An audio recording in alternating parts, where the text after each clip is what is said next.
If you're looking for a new construction home in Salem, Oregon, you're probably like a lot of my other YouTube clients, and you've got a whole lot of questions. You're probably wondering what the process of buying a new construction home entails, and if there are some builders that you should avoid.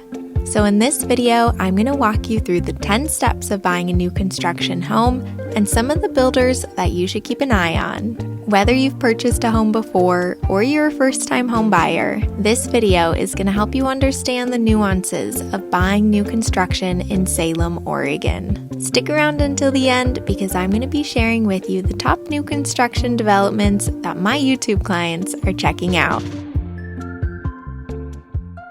My name is Clarity Odd, and I'm a local real estate agent here in Salem who specializes in relocations. And just like you, I relocated to little old Salem, and now I make videos all about this amazing city for you, my future clients. If you want to hire me to be a real estate agent here in Salem, all you need to do is book a one-on-one consultation with me. You can find a link to get on my calendar down in the description below. We are jumping right in and talking about the 10 steps to buying a new construction home here in Salem, Oregon. Step number 1 is getting pre-approved for a home loan. You've probably heard that getting pre-approved is the first step of buying a resale home as well, but there is so much more to consider about the pre-approval process when you are buying a new construction home here in Salem. When you're purchasing a new construction home, you can either go with the builder's preferred lender, which is most oftentimes their in-house lender, or you can go with an independent local lender.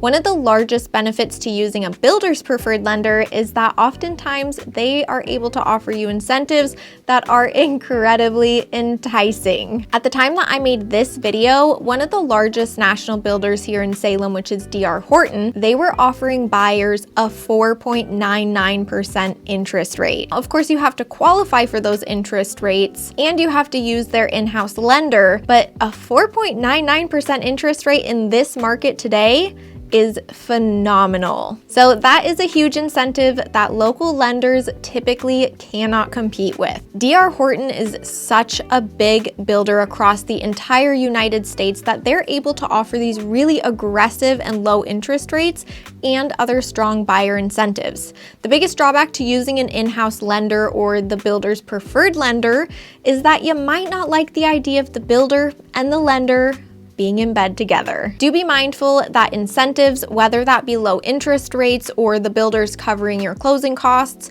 those incentives change incredibly quickly. So you need to be aware that unless you lock in these incentives through an accepted offer, do not expect these incentives to stick around for long. It's always a good idea to talk with a local lender first to get an idea of what kind of incentives that they can offer you. And if they can't compete with builders' incentives, then it might be in your best interest to go with an in-house lender. But it is always a good idea to talk with multiple lenders and figure out what is the best option for you and your situation. Do be mindful that when you are purchasing new construction homes, you can utilize all of the common loan types like FHA, VA, and conventional loans. You don't need to go out and get a new construction home loan. And here's a pro tip that you've probably never thought about before. As soon as you go under contract on your new construction house, your lender is typically going to want to lock in your interest rate, which is normal. But depending on your timeline, your new construction house might be more than 30 days out from its completion date. Most oftentimes, lenders are wanting to do a 30-day rate lock. So you want to make sure that you are talking with your lender about rate lock extensions for new construction homes, and if that's something that's already included within your loan, or if you need to come up with additional money to extend that rate lock if your house is more than 30 days out from its completion date. If your house is more than 30 days out from your completion date, what you're gonna wanna do next is ask your lender about a float down rate option. So in all circumstances, there are ways to navigate these timelines. You just have to be asking the right questions. There are a lot of nuances that go into purchasing a new construction home, which is why it is so incredibly important for you to chat with the lender upfront to better understand your unique situation. It's also incredibly important that you have a real estate agent who understands these nuances, which is why you hire me. right here. And that leads me really well into step number 2, which is hiring me to represent you in your new construction home purchase. I might be a little bit biased for this step because you should certainly be reaching out to me if you're watching my videos and you're thinking about purchasing a new construction home in Salem. But beyond my self-promoting spiel, I'm done with that. It is actually really important that you hire your own real estate agent to represent you, because if you're going to go into one of those model homes in the new construction community and you talk with the agent who's sitting at that desk ready to help you and looking very attentive, that agent most oftentimes is already going to be representing the builder. So that means that they're not going to be just representing you and your interests alone within the transaction. They are also going to be representing the builder. In some circumstances, it might make sense for you to work with that agent, but in 99.99% of the circumstances, it's going to make the most sense for you to have your own independent real estate agent who is representing you and your needs in the transaction. You might be thinking that if you don't hire your own real estate agent to represent you, then the builder's gonna give you a discount on the price or something similar because there's only one agent involved. But that is just not true. If you decide to use the builder's agent to represent you in addition to representing the builder, that agent is going to pocket the full commission that would have previously been split between the builder's agent and your agent. When we work together to find you a new construction home here in Salem, I'm going to help guide you through the entire home buying process, but I'm also going to point out new construction communities that fit your price point and your needs that you might not have initially been aware of. And the best part about working with me as your buyer's agent is that typically you are not going to have to pay for my services. In most circumstances, the seller's agent or the builder is going to split the commission with me to bring you, my client, into the transaction. Some circumstances, you are still going to have to pay me to represent you, but that only happens when the seller's agent or the builder's agent elects not to pay my commissions. If that happens, I will be totally transparent with you and we will have a discussion about my commissions before we ever submit an offer on your behalf. If you're finding value in this video, give it a thumbs up and go down to the comments and tell me why you would prefer to buy a new construction home over a resale home. Step 3 is house hunting, and this is really going to be the most fun part of the process. But there are 2 things that I want you to keep in mind. The first thing you need to keep in mind is your timelines. If your timelines are more than 30 days out, or you're wanting to buy a home that's not yet totally constructed or is currently in the process of being built from the ground up, we will need to coordinate your timelines with the builder's timelines. If you remember earlier, we were discussing about rate locks and interest rates, and this is one of the main reasons why it's important to have a lender who understands new construction. If you lock in your rate before the builder's even ready to provide you the house within 30 days, you could be stuck paying to keep your current interest rate, which can add up very quickly. And this is just one example of how coordinating timelines and working closely with a good lender and the builder and your agent, aka me, is incredibly important. When you hire me as your real estate agent, you don't have to worry about remembering any of these things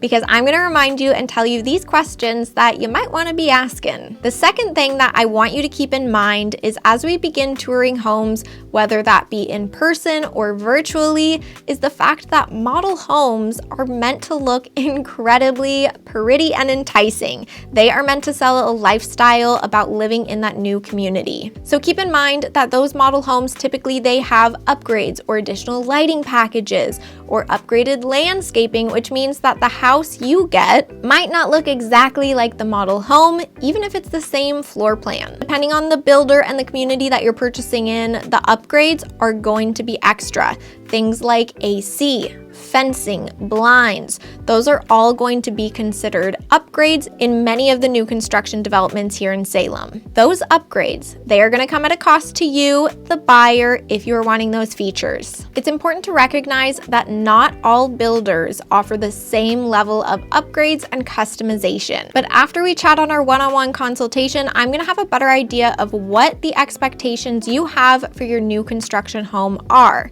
If you're wanting a builder who allows you to provide customizations and upgrades, you're likely going to gravitate towards one type of builder in Salem.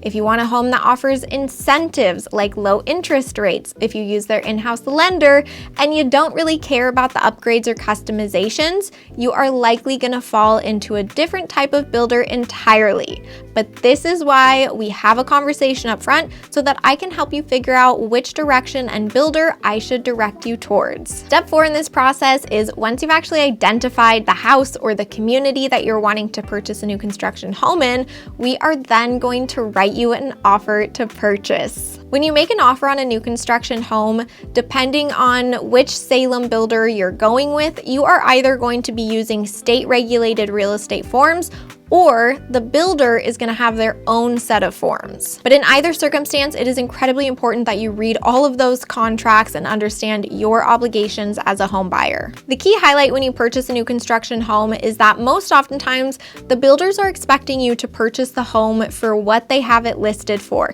which is very, very different than when you purchase a resale home and you're expecting to compete with multiple other buyers to secure that property. And this is a huge reason why my clients are gravitating towards new construction developments. It's because they do not like the idea of competing for these resale properties. My clients are simply wanting to go under contract and not have to compete to win. There are some circumstances where you might compete for a new construction house, but typically that is when it's just a one-off house and it's not in a large new construction development. Some builders in Salem are going to expect you to put down a certain dollar amount as your earnest money, so do keep that in mind. This is also going to be true when you're wanting to take advantage of certain builder incentives. Most oftentimes, they're going to require a certain amount of money for your down payment. Do keep in mind that your earnest money is going to be provided back to you once you purchase and close on your new construction home. Step 5 is having an inspection on your new construction home. The contract that you reviewed and signed in step number 4 is going to outline your inspection and due diligence period. Depending on how complete or incomplete your new construction property is,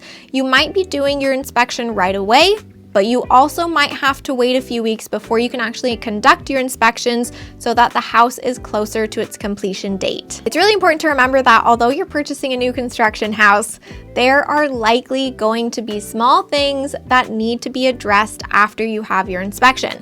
And that is totally okay. No home is perfect, even a brand new one. So don't be alarmed when the inspector finds things that need to be fixed. We are going to submit a punch list to the builder, which is a list of things that we want them to correct before closing. Step 6 is checking on the progress of your new construction home. And I know that purchasing a new construction home and seeing it be built before your eyes is incredibly exciting. But I do not want you to become a stalker and go to your new construction home every single day, or better yet, expect me to meet you there every single day so that you can check on that home on a daily basis. It is incredibly reasonable for you to want updates and information about what's going on. If you are purchasing sight unseen, I am going to go to your new construction home site every week and give you updates and check-ins on the progress. But if you're local to Salem and you're purchasing a new construction home, we can also find time to meet at your future home to check in on its progress. But in all circumstances, whether you are local to Salem or you're planning to purchase sight unseen, visiting the construction site weekly is encouraged. But do not become a stalker and go to that building site every single day. The builders, they need to build what they are doing and finishing your house, and it's very hard to do that in a timely fashion when we have excited buyers asking questions about the build site. And I say this with love because I know that it's super exciting when you purchase a new construction home. But we gotta remember that the builders gotta build the house without distraction in order to build you a good house. After you have your home inspection, likely there are gonna be some items that you want addressed by the builder before you actually close on the property. So step number 7 is creating that punch list. We are gonna work together to put a punch list in place, which is going to be a list of items that you want addressed before you actually close on the property. Most oftentimes, these punch list items are gonna be things like repainting a nick on the wall or adjusting cabinet cabinet doors or recalibrating the garage door sensor, but most oftentimes they are smaller cosmetic issues. If there are large issues that come up, we are certainly going to be bringing those up to the builder as well. You can expect that these punch list items are going to be completed before we have our final walkthrough. Once you're about 2 to 3 weeks out from your closing on your new construction home here in Salem, you are going to let your lender know that you are ready to have them order your home appraisal,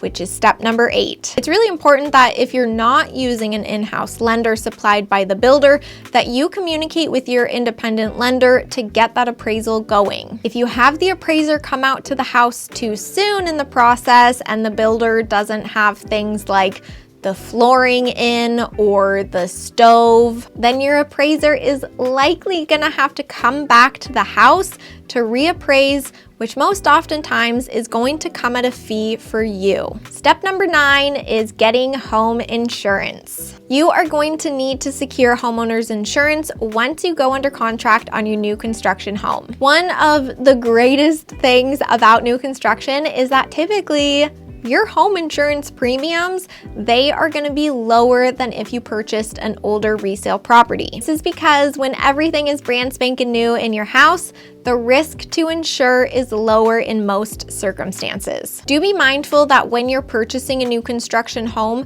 likely your taxes are going to be low in the first year, but they are most oftentimes going to increase after you have purchased your property. And this is because the land was the previously taxable lot, and now there's a brand spanking new house on it, which means it needs to be taxed adequately. Step number 10 is the final walkthrough and the closing. In the last few days that are leading up to your actual closing date, we are going to do a final walkthrough of the property. This is where we're going to ensure that your punch list of items that we provided to the builder has been taken care of and that the home is still as you expect it to be. This is not another time to re-inspect your home, but it's just to make sure that everything is as anticipated. If you are one of my YouTube clients who is anticipating a sight unseen purchase, I'm going to be the one who goes out to your new construction property to conduct that final walkthrough on your behalf. If your schedule permits, it is always encouraged that we jump on a video call so that you can get eyes on your property before you actually sign those final closing documents. If you're local to Salem or you're planning to fly into Salem for this part of the process, great, we will do it in person together. Once we go to the house and everything looks good, the last step is to sign the final closing documents at the title company or with a notary if you are purchasing sight unseen. You're also going to be bringing your money to cover the closing costs and your down payment. Now, that final amount of money that you need to bring to the closing table to actually purchase the house is going to be communicated to you a few days before you actually need to sign that paperwork so that you can prepare properly. And for my YouTube clients who, again, are ready to purchase sight unseen, you are going to have the option to wire your funds to the title company. So again, you don't even have to physically be in Oregon to make this purchase happen. The top new construction developments that my clients are currently looking at new construction in is the East Park Village in Northeast Salem, where new construction homes start around $430,000, Wren Heights in South Salem, where the homes start in the mid-600 range, and last but not least is Springwood Estates in Southeast Salem. Those new construction homes are going to be in the $530,000 price range and up. If you're wanting to chat all about new construction developments and which builder might fit your needs best, jump on that one-on-one consultation with me so that we can figure out a relocation plan that includes buying new construction. If you enjoyed this video, you are definitely going to want to watch this one next. Bye, friends.